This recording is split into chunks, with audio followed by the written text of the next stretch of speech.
You think there should be tougher penalties then for people who don't?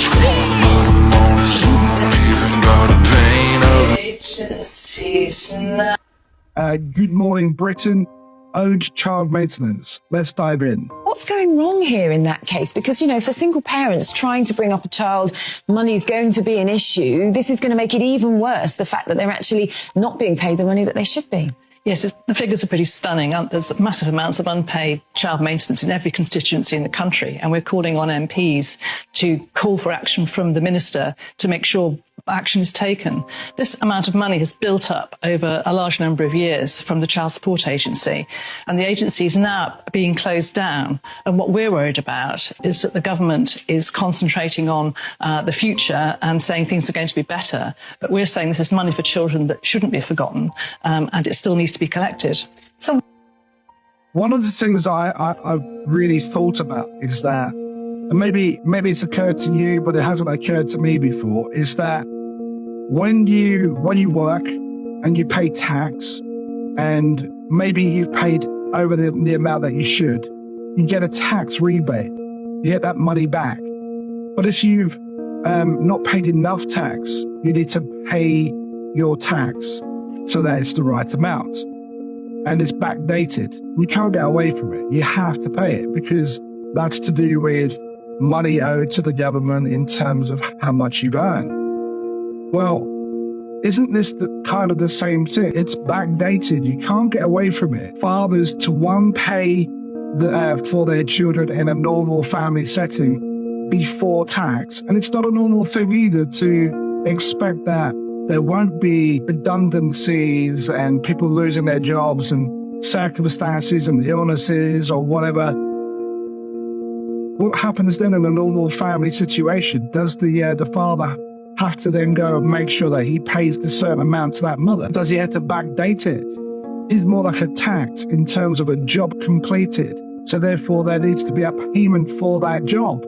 And if you miss a payment, then you have to backdate it. What can the individual parents do? Because you'd have to assume, I guess, that because they're in this position, that their relationships are broken down, that getting the money out of their ex-partners themselves isn't going to be easy. So what can they do if the system's letting them down? Well, exactly. The system is there to help parents who can't make their agreements themselves. Of course, a lot of parents who live apart do pay for their kids, but they say that, don't they? They do. They keep saying and pushing this idea that child maintenance is only there if parents can't make an agreement. But it seems to me that there is a government and systemic push to keep putting people on that system, which is broken, which doesn't work very well. It doesn't work very well for fathers, and it doesn't work very well for mothers. there are some who, you know, will do everything to avoid paying, and that's where this agency.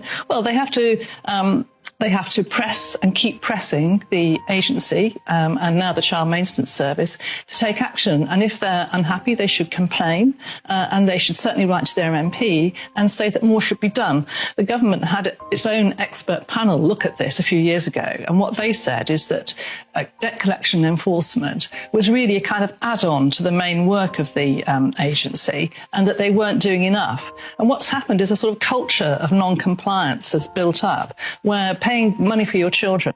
Culture of non-compliance, the language around CMS or CSA, it's so inflammatory, isn't it?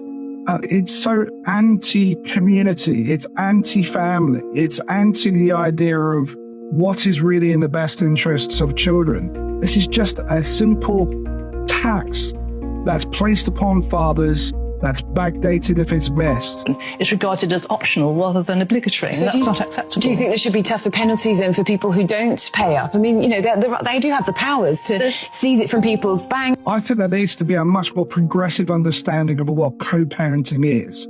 In South Africa, for instance, they have most of parents contribute to child support. That seems to be the way forward, rather than just being this dynamic of fathers are the wallet and women are the caretakers. And we say that in society that we don't want people to be held to traditional roles. Well, what is this if this is not a traditional role that is enforced in law.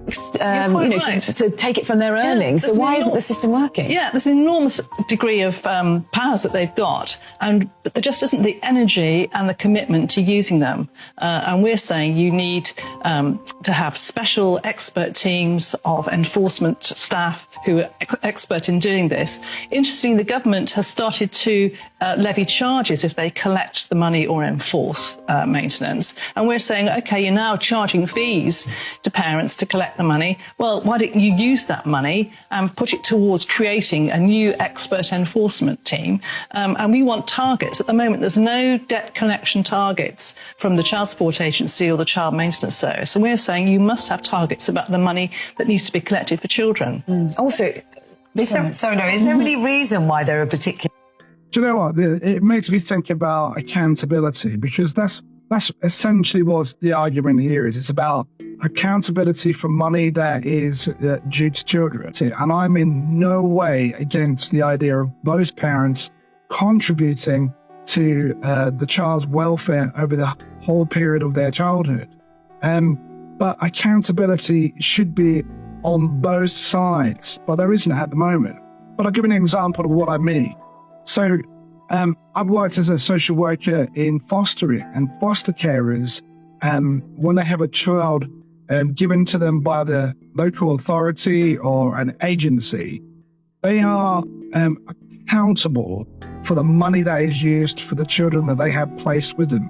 What does that mean? Well, they have to provide some form of evidence that the money that they're given for that child is actually used for that child. I think it's a very good understanding of what accountability truly is. If it's only accountability for one part of that whole, then it's not really accountability, is it? It's something else. Hotspots, could we learn anything from that? Or is it just random statistics? I mean, why would Grimsby and Milton Keynes be particularly bad at this? It does depend partly on how many single parents live in the area. That's part of the picture. We don't really know the reason in great detail. What we do know, as you say, is that across the country, the average amount owed is £2,000. And that's money that can make a huge difference to children's lives and to parents' lives, because sometimes, the single parent has to go without, they've run down their savings. And what the government says is once your child leaves school, we're not interested in child maintenance anymore, they don't qualify. She seems to be suggesting that it's unfair for a mother to use their savings in order to provide for her own child. That consideration isn't in any way presented for men. Whatever savings that you might have in your account, well, that could be used for that child. Or will it be used for the child? Well, we will never know, because there is zero accountability from mothers who receive child support. Now, I'm not saying that women should not receive child support, of course, but shouldn't there be an accountability? What do you think? An accountability for the use of the money? Sounds reasonable to me. The arrears, and we're saying, well, actually, that money is still important because those parents have often suffered long-term financial harm because they've had to lose all their savings and pay all this money. And when you talk about an average there, is it the situation, I mean, we're saying here that millions is owed. Is it a case of a lot of average? Financial harm is obviously something that does affect people, but doesn't it affect men and women? Reasonable question, I think. People being owed smaller amounts or bigger amounts owed to a few amount of people? It does. There's a huge distribution. And you're right that there's some phenomenal amounts, eye-watering amounts owed. And then there's quite a lot of people. It could be, £500 or £1,000. But that's enough. Which still makes a huge difference to household budgets, doesn't it? Absolutely. If you think about, children's coats and growing.